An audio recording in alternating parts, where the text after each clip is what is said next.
ನಮಸ್ಕಾರ.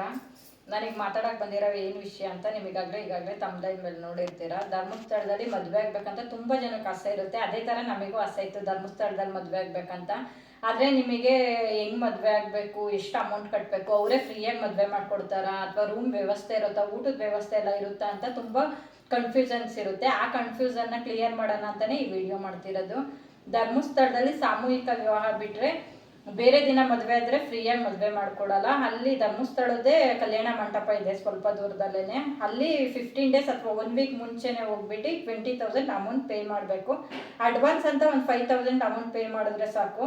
ಪೇ ಮಾಡಿಬಿಟ್ಟು ಹುಡುಗಿ ಹೆಸರು, ತಂದೆ ತಾಯಿ ಹೆಸರು ಬರ್ಸ್ಬಿಟ್ಟು ಬರಬೇಕು. ಬಂದಾದ್ಮೇಲೆ ಮದುವೆ ಮುಹೂರ್ತದ ಹಿಂದಿನ ದಿನ ಹೋಗ್ಬಿಟ್ಟು ಸಂಜೆ ಹೋಗ್ಬೇಕು. 7 ಗಂಟೆ ಒಳಗೆ ಸಂಜೆ ಹೋಗ್ಬೇಕು. ಹೋಗ್ಬೇಕಾದ್ರೆ ಗಂಡು ಹೆಣ್ಣು ಇರಬೇಕು. ಹೆಣ್ಣು ಸೀರೆ ಎಲ್ಲ ಉಟ್ಕೊಂಡು ಹೋಗ್ಬೇಕು. ಗಂಡು ವೈಟ್ ಶರ್ಟು ಪಂಚೆ ಹಾಕೊಂಡು ಹೋಗ್ಬೇಕು. ಆಮೇಲೆ ತಂದೆ ತಾಯಿ ಮಾತ್ರ ಕಂಪಲ್ಸರಿ ಜೊತೆಲಿ ಇರಬೇಕು. ಅವತ್ತಿನ ದಿನ ಒಂದು ಫಾರಮ್ ಅವ್ರು ವಾಟ್ಸಪ್ ಮಾಡ್ತಾರೆ, ಅದನ್ನು ಫುಲ್ ಮಾಡ್ಕೊಂಡ್ಬಿಟ್ಟು ಹೋಗ್ಬೇಕು. ಹೋಗಾದ್ಮೇಲೆ ಅವರು ದೇವಸ್ಥಾನಕ್ಕೆ ಕರ್ಕೊಂಡು ಹೋಗ್ತಾರೆ. ತಂದೆ ತಾಯಿನೇನು ಕರ್ಕೊಂಡು ಹೋಗಲ್ಲ, ಹುಡುಗಿನ ಮಾತ್ರ ದೇವಸ್ಥಾನಕ್ಕೆ ಕರ್ಕೊಂಡು ಹೋಗ್ಬಿಟ್ಟು ಅಲ್ಲಿ ಕಾಣಿಕೆ ಹಾಕಿಸ್ಬಿಟ್ಟು ದೇವ್ರ ದರ್ಶನ ಮಾಡಿಸ್ಕೊಂಡ್ಬಿಟ್ಟು ಬರ್ತಾರೆ. ಬಂದಾದ್ಮೇಲೆ ಮಾರನೇ ದಿನ ನಾವು ಬರಬೇಕಾದ್ರೆ 2 ತಾಳಿ ತಗೊಂಡ್ಬರ್ಬೇಕು.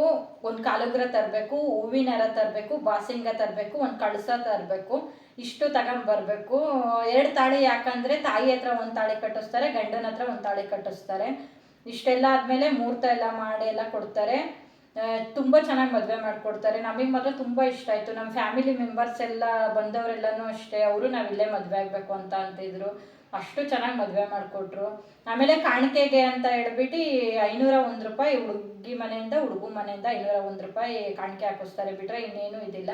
ಕ್ಯಾಮ್ರಾಮೆನ್ ಅಕಸ್ಮಾತ್ ನಿಮಗೆ ಏನಾದ್ರು ಬೇಕು ಅಂತ ಅಂದರೆ ನೀವೇ ಕರ್ಕೊಂಡು ಹೋಗ್ಬೇಕು ಕ್ಯಾಮ್ರಾಮೆನ್ನ.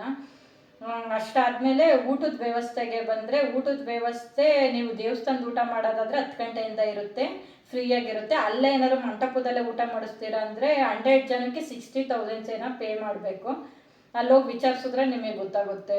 50 ಜನನ 100 ಜನನ, ನಿಮಗೆ ಎಷ್ಟು ಜನ ಬೇಕು ಅಷ್ಟು ಜನ ಅಂದರೆ ಅವ್ರು ಹೇಳ್ತಾರೆ ಇಷ್ಟು ಪೇ ಮಾಡಬೇಕು ಅಂತ. ಅಷ್ಟು ಪೇ ಮಾಡಬೇಕು. ಇನ್ನು ದೇವಸ್ಥಾನದ ಊಟನೇ ಮಾಡ್ತೀವಿ ಅಂದರೆ ದೇವಸ್ಥಾನದ ಊಟನೇ ಮಾಡಬೇಕು. ಮತ್ತು ಹುಡುಗಿಗೆ ಮಾತ್ರ, ಹುಡುಗಿಗೆ 18 ವರ್ಷ ಆಗಿರಬೇಕು, ಹುಡುಗಂಗೆ 21 ವರ್ಷ ಆಗಿರಬೇಕು. ಸಮಯ ಕೊಟ್ಟು ನಮ್ಮ ವಿಡಿಯೋ ನೋಡಿದ್ದಕ್ಕೆ ತುಂಬ ಹೃದಯದ ಧನ್ಯವಾದಗಳು.